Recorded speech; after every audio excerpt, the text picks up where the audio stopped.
नमस्कार दर्शक बंधु स्वतंत्र ओडिशा न्यूज रो स्वतंत्र कार्यक्रम 10 मिनिट रे देश विदेश को मु प्रीति स्वागत करछि। मो सहचंती मो सहयोगी देवाशीष। नमस्कार दर्शक बंधु मु देवाशीष। आज बड़ खबर रु बुलेटिन आरंभ करिबा। नवीन को फॉल्स नैरेटिव मंतव्य काउंटर कले मनमोहन सामल। बीजेडी सुप्रीमो नवीन पटनायक को बीजेपी को नहीं फॉल्स नैरेटिव रो जवाब रखिले राज्य बीजेपी सभापति मनमोहन सामल। केउंडा फॉल्स नैरेटिव नवीन बाबू आगे जणांतु। केंद्र केते टंका देइथला तार हिसाब मागिथिलु, तार हिसाब देई पारिलेनी बोली मनमोहन सामल कहिसंती। तांको सरकार समय रे राज्य रे गणतांत्रिक व्यवस्था नथिला। विधायक मंत्री मुख्यमंत्री को देखा करि पर नथिले। कोनोसी भी कथा कैबिनेट रे आलोचना होई पर नथा बेले जेते टंका एस्टिमेट हेउथिबा तार 10 गुणा अपव्यय हेउथिला। ए सब कोन फॉल्स नैरेटिव की बोली पचारी मनमोहन नवीन को कटाक्ष करछंती। तांकरे सबु अयोग्यता पाई गत निर्वाचन रे ओडिसार जनसाधारण बीजेडी उपरु आस्था हराई बीजेपी को सरकार को आनिले बोली से कहिसंती। मयूरभंज और भद्रक जिला को रेड वार्निंग प्रबल वर्षा नहीं सतर्क सूचना जारी कला पाणीपाग विभाग। पाणीपाग विभाग पक्षरु 2 जिला को सतर्क सूचना जारी करा जायछि। प्रबल वर्षा नहीं 2 घंटा पाई रेड वार्निंग जारी करा जायछि। मयूरभंज और भद्रक जिला को पाणीपाग विभाग सतर्क करिछि। प्रबल रु अति प्रबल वर्षा हेबा सह वज्रपात नहीं सतर्क करिछि। एही समय रे 60 रु 70 किलोमीटर वेग रे पवन बहिबार संभावना रहिछि। राज्य रे आगामी 4 दिन पर्यंत काल बैशाखीर वर्षा जारी रहिबार संभावना। 21 एप्रिल पर्यंत घड़घड़ी वज्रपात एवं वर्षा जारी रहिबार संभावना मध्य अछि। अनेक जिला को येलो वार्निंग अलर्ट करा जिवो। बालेश्वर भद्रक मयूरभंज समेत प्राय 15 जिले में 40 रु 50 किलोमीटर वेगरे पवन बहिबा सहित प्रबल वर्षा हेबो। आईएमडी द्वारा मालकानगिरी एवं कोरापुट रे येलो अलर्ट जारी करा जायछि। आगामी 3 दिन पर्यंत दिनर तापमात्रा समान रहिबार संभावना अछि। फलस्वरूप तापमात्रा 2 रु 3 डिग्री सेल्सियस वृद्धि पाइबो। एप्रिल 24 रे मिलेबो सुभद्रा टंका। 1,70,000 महिला को एकाथरके मिलेबो 2टी किस्तीर टंका। 24 रे मिलेबो सुभद्रा षष्ठ पर्याय टंका। एने उपमुख्यमंत्री प्रभाती परिडा सूचना दैछंती। जो माने योजनार लाभ पाइबा पय आवेदन करथिले सेमानक मध्यरु जी योग्य विवेचित हेबे सेमाने टंका पाइबे बोली उपमुख्यमंत्री प्रभाती परिडा कहिसंती।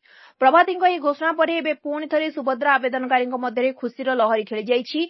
मार्च रे राज्यर अनेक महिलाଙ୍କୁ सुभद्रा टंका मिलिथिला हेले अनेकଙ୍କର कौनसी कारणवशतः अकाउंट को टंका आसिनथिला। किंतु सेमाने एबे आदौ व्यस्त हेबार आवश्यकता नाही, कारण पुणी थरे एई मासरे सुभद्रा टंका अकाउंट को आसिबाकू जाउछि। सूचना अनुसार अयोग्य हिताधिकारीଙ୍କ सर्वे परे एप्रिल 24 रे प्रथम किस्तीर षष्ठ पर्याय टंका दियाजियो बोली कहिसंती प्रभाती। 1,70,000 हिताधिकारीଙ୍କ भितरु जो माने योग्य सेमाने पाइबे बोली प्रभाती स्पष्ट करछंती।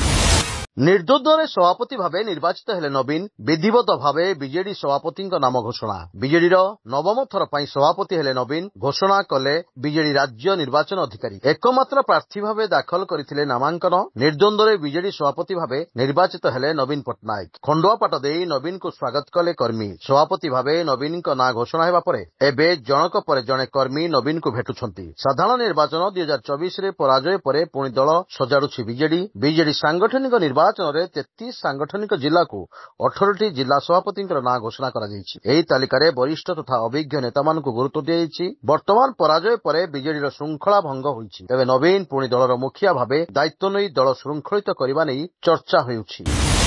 प्रधानमंत्री नरेंद्र मोदी आसंता मंगलबार ठारू 2 दिनिया साउदी अरब गस्तरे जिबे।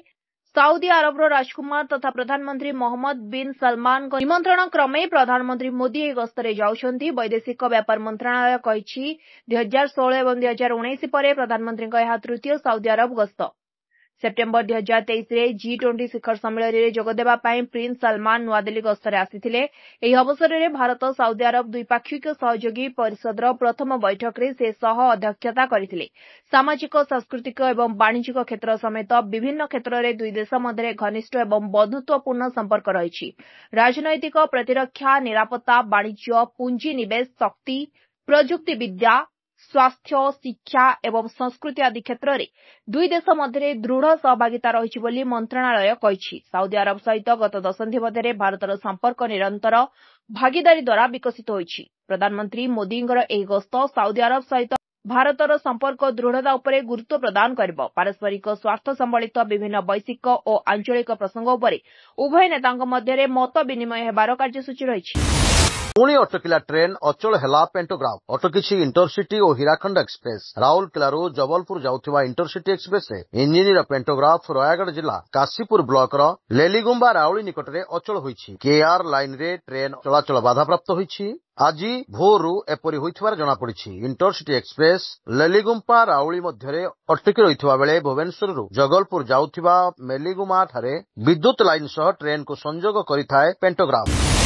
टेक्सला एवं SpaceX CEO Elon Musk शनिवार दिन कहिसंति जे एही वर्ष शेषरे भारत गस्त करबाकू उत्साहितर सहित अपेक्षा करिसंति। शुक्रवार दिन प्रधानमंत्री नरेंद्र मोदी के सह कथा हेबा परे मस्क एही सूचना दैछंति। मस्क मध्य एही वर्ष भारत रे टेक्सला लॉन्च करबाकू प्रस्ताव दैछंति एवं प्रस्तुति मध्य हेउछंति। वर्तमान टेक्सला मुंबई एवं दिल्ली रे शोरूम पई किछि स्थान भड़ारे नेछि। मोदी के सह कथा हेबा परे से तांको सोशल मीडिया रे एक्स अकाउंट रे लिखिछन जे से भारत आसीबाकू उत्साहर सहित अपेक्षा करिछंति। से तांको पोस्ट रे लिखिछंति प्रधानमंत्री नरेंद्र मोदी के सह कथा हेबा एक सम्मान र कथा मु एही वर्ष शेषरे भारत गस्त करबाकू अपेक्षा करिछि। ब्यूरो रिपोर्ट स्वतंत्र ओडिशा लाइव।